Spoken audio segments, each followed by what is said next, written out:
الحمدللہ رب العالمین، الصلاۃ والسلام علی رسول اللہ صلی اللہ علیہ وسلم۔ رب اشرح لی صدری ویسر لی امری واحلل عقدۃ من لسانی یفقہوا قولی۔ سبحانک لا علم لنا الا ما علمتنا انک انت العلیم الحکیم۔ رب زدنا علما۔ ان الخیر الحدیث کتاب اللہ وخیر الہدی ہدی محمد صلی اللہ علیہ وسلم۔ آج ہم پڑھیں گے اللہ تعالیٰ کا قیامت والے دن مشرکین سے سوال کرنا، ایک یہ، اور دوسرا ایک شارٹ ڈیٹیل ہم پڑھیں گے قارون کے بارے میں۔ قارون کون تھا، اس کا کیا معاملہ تھا، ٹھیک ہے، اس کے بارے میں ہم انشاءاللہ آج پڑھیں گے۔ سورہ القصص ہماری چل رہی ہے اور 73 آیات تک ہم نے پڑھ لیا تھا۔ اپنی پچھلی کلاس میں ہم نے پڑھا تھا کہ اللہ اگر رات ہی رکھے، دن نکلے ہی نہ، قیامت تک کے لیے رات رکھے کہ سورج کو حکم دے دے اللہ نکلے ہی نہ، تو کوئی اس کو روک نہیں سکتا، کوئی دن کو لا نہیں سکتا۔ اور اللہ اگر دن کو حکم دے دے کہ وہ کبھی ختم نہ ہو، قیامت تک دن رہے اور کبھی بھی رات نہ آئے، تو اللہ یہ بھی کر سکتا ہے، کوئی اس کو روک نہیں سکتا۔ یہ وہ نشانیاں ہیں جو روز ہم دیکھ رہے ہوتے ہیں اللہ کی دنیا میں، ٹھیک ہے، رات کے بعد دن، دن کے بعد رات۔ اور پھر اللہ نے فرمایا کہ رات اللہ نے آرام کے لیے بنائی ہے اور دن اللہ نے بنایا ہے اللہ کا فضل تلاش کرنے کے لیے، یعنی جو رزق کے معاملات ہوتے ہیں، چاہے وہ رات ہو آرام کی، چاہے وہ دن ہو، اس میں جو اللہ کی عبادتیں ہیں، نمازیں ہیں، ذکر و اذکار ہے، قرآن ہے، وہ سب چلتا رہے گا۔ اس کا مطلب یہ نہیں ہے کہ دن فضل کے لیے بنایا، رزق تلاش کرو تو بس رزق میں لگ جاؤ۔ اس کا مطلب یہ ہے جو صحابہ کرام کا طریقہ تھا، جو نبی صلی اللہ علیہ وسلم کا طریقہ تھا، بکریاں چرائیں انبیاؤں نے۔ حضرت داؤد علیہ السلام جو ہے وہ اس کا کام کرتے تھے، لوہے کا، لوہار کا، ٹھیک ہے۔ اسی طریقے سے کپڑے کی سلائی کا کام بہت سے انبیاء کرتے تھے، بکریوں کا کام کرتے تھے، پھر تجارت کرتے تھے۔ نبی صلی اللہ علیہ وسلم نے تجارت بھی کری ہے۔ حضرت خدیجہ رضی اللہ تعالیٰ عنہا سے جب نکاح ہوا تو نبی صلی اللہ علیہ وسلم تاجر تھے، یعنی انہی کے تاجر تھے۔ جب انہوں نے دیکھا کہ یہ شخص اتنا ایماندار ہے تو انہوں نے نکاح کا پیغام بھیج دیا۔ تو بہرحال اللہ تعالیٰ نے دل بنایا ہے فضل کے لیے، رات بنائی ہے آرام کے لیے، ٹھیک ہے۔ اس دن اور رات میں جو نماز کی، عبادت کی پابندیاں ہیں، ذکر و اذکار ہیں، قرآن ہے، تفسیر ہے، لین دین کے معاملات ہیں، سارے اس طریقے سے انجام دیے جائیں گے جس طریقے سے نبی صلی اللہ علیہ وسلم نے سکھایا۔ یہ ہے دین۔ آگے چلتے ہیں انشاءاللہ۔ اعوذ باللہ السمیع العلیم من الشیطان الرجیم من ہمزہ ونفخہ ونفثہ۔ وَيَوْمَ يُنَادِيهِمْ فَيَقُولُ أَيْنَ شُرَكَائِيَ الَّذِينَ كُنتُمْ تَزْعُمُونَ۔ اور جس دن اللہ تعالیٰ ندا دے گا، یعنی کہ آواز دے گا، ٹھیک ہے، اور اللہ تعالیٰ ان سے فرمائے گا کہ کہاں ہے میرے شریک وہ جن کو تم شریک گمان کرتے تھے دنیا میں، یعنی کہ قیامت والے دن مشرکین سے پوچھا جائے گا کہ کہاں ہیں وہ شریک جن کو تم شریک گمان کرتے تھے دنیا میں میرے سوا، جن سے اپنی سوچتے تھے حاجت پوری کر دے گا، روزگار دے دے گا، صحت دے دے گا، کوئی فلاں ترقی دلا دے گا، کوئی یہ چیز ختم کر دے گا، کوئی کامیابی دے دے گا، کوئی مصیبت سے بچا لے گا۔ اللہ تعالیٰ ان سے پوچھے گا آج بلاؤ سب کو۔ یہ سوال پہلے بھی گزر چکا ہے کچھ آیات پہلے، لیکن وہ کوئی جواب نہیں دے پائیں گے، بلکہ دوسرے جواب دیں گے جنہوں نے گمراہ کیا ہوگا کہ اللہ ہم بھی گمراہ تھے اور یہ بھی گمراہ ہوئے۔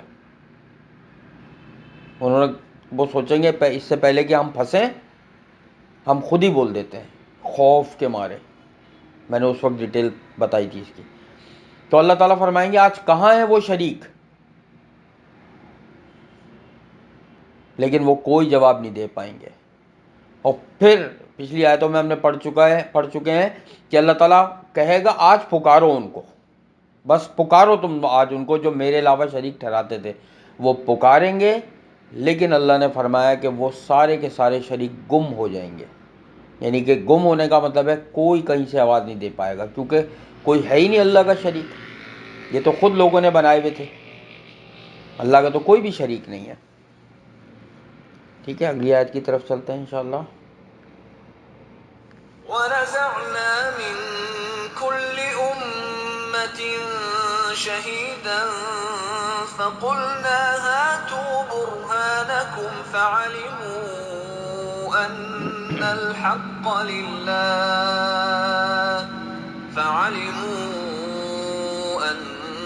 الحق لله وضل عنهم ما كانوا يفترون.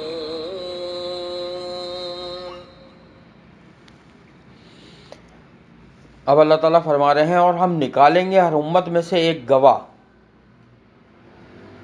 پھر ہم کہیں گے تم لاؤ اپنی دلیل. ہر امت میں سے ایک گواہ نکالیں گے، مطلب کیا مطلب ہوا؟ ہر امت میں اللہ تعالیٰ نے کس کو بھیجا؟ نبیوں کو بھیجا، انبیاؤں کو بھیجا، رسولوں کو بھیجا. تو جس جس امت پہ جو رسول آیا اللہ تعالیٰ ان کو گواہ کے طور پہ بلائیں گے. یعنی کہ کیا تم نے میرا پیغام ان کو پہنچا دیا تھا؟ وہ گواہی دیں گے کہ اے اللہ ہم نے تیرا پورا کے پورا دین اور شریعت ان لوگوں کو پہنچا دی تھی. اب جس نے عمل کیا سو اپنے لیے کیا، فائدہ اٹھائے گا، نہیں کیا تو اس کا نقصان اسی کو ہوگا. یعنی اس گواہ کا مطلب ہے یہ انبیاؤں کے لیے. مفسرین کہتے ہیں کہ اللہ تعالیٰ نے کہا ہے کہ گواہ جب لائیں گے تو وہ انبیاء ہوں گے جو گواہی دیں گے کہ اللہ ہم نے تیرا پورا دین ان کو پہنچا دیا. اور پھر اللہ تعالیٰ فرما رہے ہیں ہم کہیں گے تم لاؤ اپنی دلیل، تو وہ جان لیں گے کہ بلا شبہ سچی بات اللہ ہی کی ہے، اور گم ہو جائے گا ان سے جو کچھ بھی وہ جھوٹ بولا کرتے تھے. جب اللہ تعالیٰ دلیل مانگیں گے کہ تم نے نبی کی بات پر عمل نہیں کیا، تم شریک ٹھہراتے رہے میرا، تم نبی کے خلاف کام کرتے رہے، تو دلیل لے کر آؤ. دلیل یاد رکھو ہمیشہ صرف اور صرف دو چیزوں سے دی جائے گی. ایک اللہ کی کتاب سے دی جائے گی، اور دوسرا جو اللہ تعالیٰ کا نبی آیا اگر اس نے وہ عمل کر کے دکھایا تو دلیل دی جائے گی کہ انہوں نے ایسا کیا تھا تو ہم نے ایسا کیا. بس اس کے علاوہ کوئی دلیل اللہ کے نزدیک قابل قبول نہیں ہے. اور اب چونکہ یہ آخری امت ہے تو اب پچھلی تمام دلیلیں جو ہیں نا، دلائل، وہ سارے ریجیکٹ ہو چکے ہیں. اب جو بھی چاہے وہ عیسائی ہو، ابھی یہودی ہو، ہندو ہو، کوئی بھی دنیا میں بندہ ہو، جب تک کہ وہ مسلمان نہیں ہو جاتا، قرآن پہ ایمان نہیں لے آتا، نبی صلی اللہ علیہ وسلم کی پیروی نہیں کرتا، اس کی دلیل نہ اس کی مانی جائے گی، بائبل کی مانی جائے گی، نہ توریت کی، نہ کسی چیز کی بھی دلیل نہیں مانی جائے گی. اب صرف ایک کتاب ہے کہ قرآن سے دلیل لی جائے گی یا نبی صلی اللہ علیہ وسلم کے طریقے سے، وہ بھی صحیح سند کے ساتھ کہ یہ صحیح حدیث سے ثابت ہے کہ نبی صلی اللہ علیہ وسلم نے یہ عمل کیا تو ہم کریں گے، نہیں کیا تو جتنا ہی شاندار کیوں نہیں ہے، جتنے ہی لوگ اس کو کیوں نہیں کر رہے، جتنا ہی اچھا معلوم کیوں نہیں ہوتا، جتنا ہی اس میں عاجزی کیوں نہ ہو، وہ ریجیکٹڈ ہے. اس کی وجہ یہ کہ اس عمل کو مردود ہونے کے لیے اتنا ہی کافی ہے کہ وہ نبی صلی اللہ علیہ وسلم نے نہیں کیا، تو ہمارے لیے اس میں کوئی حجت نہیں ہے. جو عمل نبی صلی اللہ علیہ وسلم فرمایا، جو عمل ہم نے نہیں کیا وہ مردود ہے، ریجیکٹڈ ہے. مردود کا مطلب ہوتا ہے رد کیا ہوا، ریجیکٹ. ٹھیک ہے، وہ ریجیکٹڈ عمل ہے، اس پہ فالو نہیں کیا جائے گا. اس کو ایسے سمجھو جیسے ایکسپائرڈ پروڈکٹ ہے. ایک ایکسپائرڈ پروڈکٹ ہو گئی، اس کو یوز نہیں کر سکتا کوئی بھی. ٹھیک ہے، تو نبی صلی اللہ علیہ وسلم کی سنت سے جو ثابت ہے بس اس پہ عمل کیا جائے گا، اور اس دن وہ لوگ جان لیں گے کہ سچی بات اللہ کی ہے، اور ان سے سب کچھ وہ گم ہو جائے گا جو وہ جھوٹ باندھتے تھے. گم کا مطلب یہ ہے کہ وہ جان لیں گے جو کچھ ہم جھوٹ بولا کرتے تھے اس کی کوئی اہمیت نہیں تھی. یعنی وہ صرف ایک باتیں تھیں فرضی طور پہ جن کی کوئی اصل حقیقت نہیں ہے. جیسے میں ایک مثال دیتا ہوں، ہماری اصل زندگی میں اگر کوئی پریشان ہوتا ہے، فرض کرو ایک مثال ہے، اللہ تعالیٰ سب کو صحت دے، زندگی دے، کوئی پریشان ہوتا ہے تو کیا وہ ٹارزن کو آواز لگائے گا مدد کے لیے؟ ٹارزن ایک فرضی کریکٹر ہے، کیا وہ سپرمین کو آواز لگائے گا مدد کے لیے؟ ایک فرضی کریکٹر ہے۔ اسی طریقے سے دنیا میں جو بھی لوگ اللہ کا شریک ٹھہرا رہے ہیں، یہ صرف ان کی اپنی باتیں ہیں، فرض کی بھی باتیں ان کی اپنی۔ قیامت والے دن وہ سب گم ہو جائیں گے۔ جیسے ابھی ٹارزن کو آواز لگاؤ، کیا وہ آ جائے گا؟ ہرگز، کیونکہ ہے ہی نہیں وہ۔ تو قیامت والے دن بھی ہوگا کہ وہ جان لیں گے جن کو ہم شریک ٹھہراتے تھے وہ اصل میں شریک تھے ہی نہیں، کوئی اللہ کا شریک ہو ہی نہیں سکتا۔ شرک پر بہت اللہ تعالیٰ نے زور دیا ہے، بیٹا یہ ذہن میں رکھنا، کیونکہ یہ نسوں میں اگر گھس جاتا ہے نا تو پھر نہیں نکلتا۔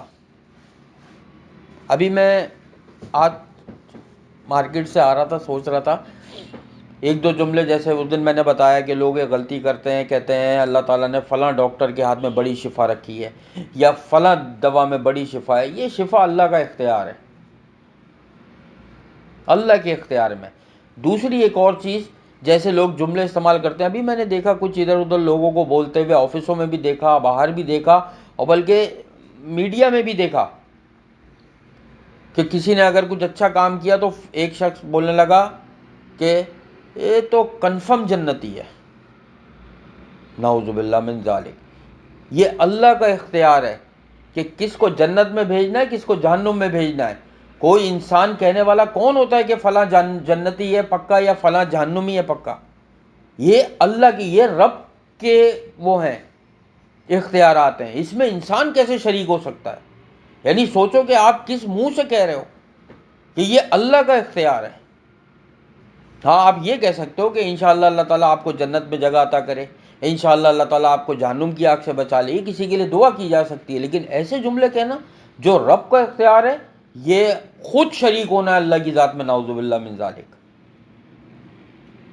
اسی لیے میں کہتا ہوں کہ جو بہترین تشریح قرآن میں شرک کی اللہ تعالیٰ نے کری ہے نا، اور توحید بیان کری ہے، وہ کہیں پہ بھی نہیں ہے۔ تو اس دن ان کو پتہ لگ جائے گا جب تمام شریک جو وہ ٹھہراتے تھے وہ گم ہو جائیں گے۔ وہ کہتے تھے نا ہمارا بیڑا پار کرا دو، ہماری کشتی پار لگا دو، ہمارا یہ کروا دینا، ہمارا فلاں ہو جائے گا، کچھ نہیں ہونے والا جب تک کہ اللہ نہیں چاہے۔ ٹھیک ہے، ایک آیت اور لے لیتے ہیں انشاءاللہ۔ إن قارون كان من قوم موسى فبغى عليهم وآتيناه من الكنوز ما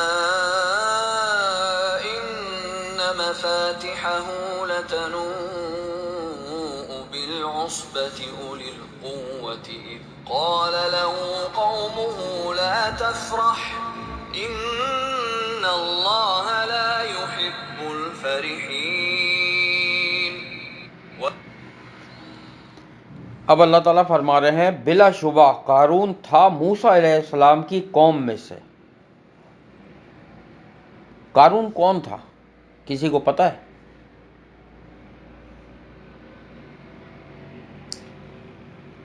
قارون کا ذکر سورہ مومن میں اللہ تعالیٰ نے فرمایا، اللہ تعالیٰ نے وہاں ارشاد فرمایا کہ ہم نے موسیٰ علیہ السلام کو، میرا خیال ہے 23-24ویں آیت میں، کہ ہم نے موسیٰ علیہ السلام کو اپنی نشانیاں یعنی معجزے دے کر بھیجا کس کی طرف؟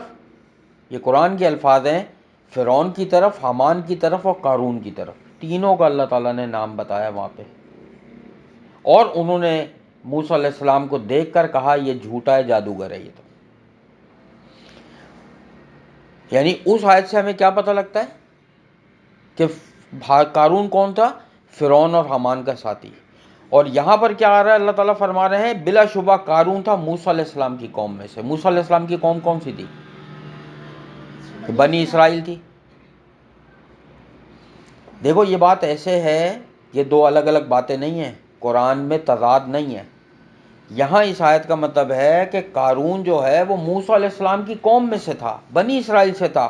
پھر اللہ اگر فرما رہے ہیں پھر اس نے ظلم کیا ان پر۔ پھر ظلم یہ کیا تھا کہ موسیٰ علیہ السلام، ہوا یہ تھا، مفسرین کہتے ہیں کہ قارون کے پاس بڑا خزانہ تھا، اور حضرت موسیٰ علیہ السلام نے اس سے کہا کہ تم اپنے خزانے کی جو ہے نا جتنا بھی خزانہ ہے زکوٰۃ ادا کرو۔ تو تو اس نے منع کر دیا،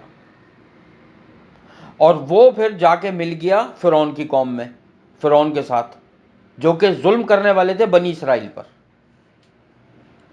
اور رشتے میں قارون حضرت موسیٰ علیہ السلام کا چچا زاد بھائی تھا، اور کچھ مفسرین کا یہ خیال ہے کہ یہ توریت کا حافظ تھا، اور اندر سے لیکن منافق تھا، لیکن بہرحال یہ ایک مفسرین کا اپنا خیال ہے۔ تو بہرحال اس نے ظلم کیا ان پر، اور ہم نے دیا تھا اسے خزانوں میں سے اس قدر، اللہ فرما رہے ہیں کہ ہم نے اس کو اتنا خزانہ دیا تھا کہ بلا شبہ اس کی چابیاں البتہ بھاری ہوتی تھیں اٹھانے میں ایک جماعت پر، وہ بھی قوت والی۔ یہاں پہ جو عصبہ کا لفظ اللہ تعالیٰ نے استعمال کیا نا جماعت کے لیے، اس میں علماء کرام کہتے ہیں کہ اس عصبہ کا مطلب یہ ہوا کہ تقریباً اس میں 10 سے لے کر 40 افراد تک موجود تھے، اور سارے طاقتور، اور وہ 40 کے 40 افراد مل کر اس کے خزانے کی چابیاں بھی نہیں اٹھا پاتے تھے۔ خزانے نہیں، ہیرے جواہرات 40 افراد مل کے نہیں اٹھانا، جہاں اس کے ہیرے جواہرات گوداموں میں یا جہاں بھی رکھے ہوئے تھے، سرنگوں میں یا غاروں میں، اس میں جو تالے لگے ہوئے تھے، اس تالوں کی چابیاں تک 40 بندے مل کے نہیں اٹھا پاتے تھے۔ تو سوچو خزانے کتنے ہوں گے۔ یہ قرآن میں اللہ فرما رہا ہے کہ قوت والے لوگ، اور جب کہا اس نے اس کی قوم نے، یعنی کہ قارون سے پھر اس کی قوم نے کہا کہ تو اترا مت، بلا شبہ اللہ تعالیٰ نہیں پسند کرتا اترانے والوں کو، اس نے انکار کر دیا تھا، اور وہ شامل ہو گیا تھا موسیٰ علیہ السلام کو چھوڑ کر فرعون کے ساتھ، حامان کے ساتھ، اور تیسرے نمبر پہ اس کا نام تھا۔ فرعون کے خاص بندوں میں سب سے اوپر وزیر تھا وہ حامان تھا، اور اس کے بعد قارون تھا۔ اور اس کی قوم نے کہا کہ تو اترا مت، اور اس کے پیچھے اور بھی کچھ کتابوں میں آتا ہے کہ قارون نے ایک عورت سے بولا کہ تم موسیٰ علیہ السلام پر بھری محفل میں الزام لگانا، ٹھیک ہے، کہ اس نے موسیٰ علیہ السلام نے تمہارے ساتھ زیادتی کی ہے، اور تاکہ ہم اس کو بستی سے نکال دیں۔ اس عورت نے جب وہ گئی الزام لگانے کے لیے، تو موسیٰ علیہ السلام نے کہا کہ تجھے رب کا واسطہ جس نے معجزے دکھائے یا احسانات کیے، تو وہ ڈر گئی۔ تو اس نے کہہ دیا کہ نہیں موسیٰ علیہ السلام، یہ قارون نے مجھے بھاری رقم دی تھی، بھاری خزانے دیے تھے کہ میں آپ پہ جھوٹا الزام لگاؤں۔ تو موسیٰ علیہ السلام نے قارون کے لیے بد دعا کی تھی، تو زمین اس کو دھس گئی تھی، زمین میں پورا دھستا چلا گیا تھا وہ، اور اس کے تمام خزانے بھی اللہ تعالیٰ نے زمین میں غرق کر دیے۔ وہ کہاں ہیں خزانے کسی کو نہیں پتا۔ لوگ بہت تلاش میں اس کی جاتے ہیں مصر کی طرف، وہاں کی ساحلی پٹیوں میں، سیٹلائٹ سے بھی دیکھتے ہیں، سب کچھ ہیں، لیکن ابھی تک نہیں پتا وہ خزانے کہاں ہیں۔ بہرحال اللہ کا راز ہے، یہ اللہ نے رکھا ہے، اور اللہ تعالیٰ آگے فرماتے تو ہیں اس میں اذا زلزلت الارض زلزالها واخرجت الارض اثقالها، کہ جس دن زمین ہلے گی اور اپنے خزانے باہر نکال دے گی،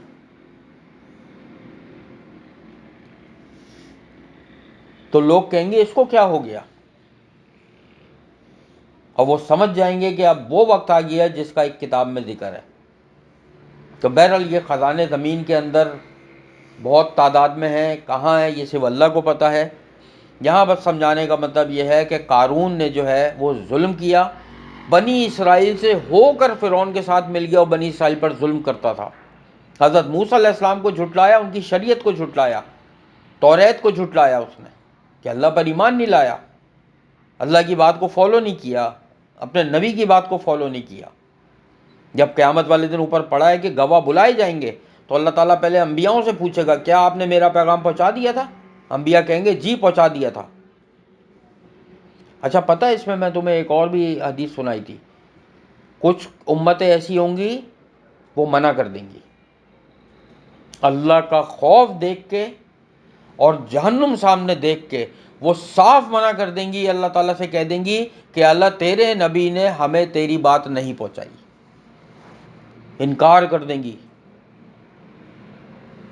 یہ پوری میں نے حدیث سنائی تھی تمہیں۔ اور نبی کہیں گے ان کہ یا اللہ ہم نے تیری بات پہنچا دی تھی۔ اللہ تعالیٰ نبی سے فرمائیں گے کہ تم دلیل لے کر آؤ. وہ جو نبی ہیں وہ دلیل کے طور پہ امت مسلمہ کی طرف اشارہ کریں گے کہ آپ امت مسلمہ سے پوچھ لیں. امت مسلمہ گواہی دے گی کہ آپ کے نبی نے یہ بات پہنچا دی تھی اس قوم کو.